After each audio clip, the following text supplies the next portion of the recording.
I built an AI customer service chatbot in 3 hours and sold it for $2,400 last month. I built a customer service chatbot for a local plumbing company, delivered it in 3 hours, and got paid $2,400. Today, I'm showing you the exact process I used, the tools, the prompts, and the outreach message that's landed me 3 clients in 2 weeks.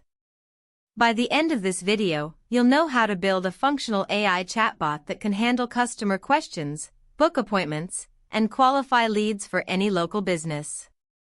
I'm going to show you the exact no-code platform I use, the prompt templates that make the bot actually useful, and the pricing strategy that gets businesses to say yes.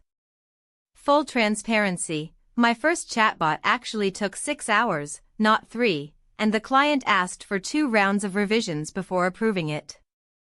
But once you know the system, 3 hours is realistic. This isn't passive income, it's a service you deliver. But it's a service that businesses desperately need right now. Step 1. Understanding what you're actually building. The chatbot we're building does 3 things: answers common customer questions, collects contact information, and either books appointments or routes qualified leads to the business owner. That's it. We're not building Jarvis from Iron Man. We're building something that saves a business owner 10 hours a week of answering the same questions over and over. The businesses that need this most are service-based local businesses, plumbers, electricians, HVAC companies, dental offices, law firms, home cleaning services. They get the same 15 questions constantly, and they're losing customers because no one's available to respond at 9 p.m. when someone's searching for help. Step 2. The platform and setup. I use a platform called Chatbase for this. There are others like Voiceflow or Stack AI, but Chatbase has the fastest setup for this specific use case, and clients can easily see the analytics dashboard. Here's the basic setup process. First, you create a new chatbot project. You'll see a blank canvas. The platform works by training an AI on specific information you give it. This is where most people mess up. They either give it too much random information or too little structure. Here's what you actually need to feed it. Business information document. I create a Google Doc with these sections: business name, services offered, service area, hours of operation, pricing ranges, top 10 to 15 FAQs with approved answers, booking process or contact preference, what the bot should not promise or answer for my plumbing client. This document was 2 pages. I got all this information from a 20-minute Zoom call with the owner and their existing website. Most businesses already have this information somewhere, you're just organizing it.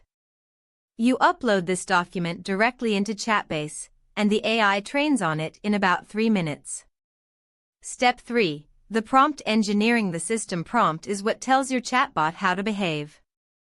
This is the difference between a bot that sounds robotic and useless, and one that actually helps customers. Here's the exact prompt template I use. You are a helpful customer service assistant for. Your goal is to answer customer questions clearly and professionally, and to collect contact information when appropriate.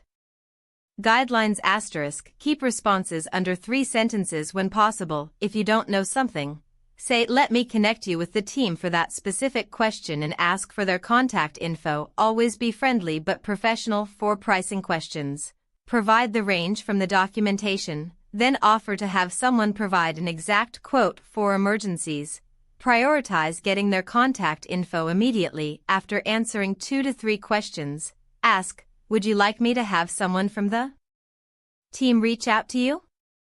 I can pass along your information."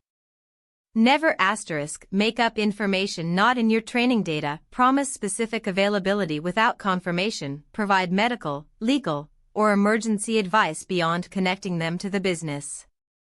This prompt structure works because it gives the AI clear boundaries and a conversation flow. The key is that after 2 to 3 questions trigger, that's when you capture the lead. Step 4. Testing and refinement. Before you show this to a client, you need to test it yourself. I spend 30 minutes asking it every question I can think of, including trick questions. Ask it things it shouldn't know. Ask it for guarantee.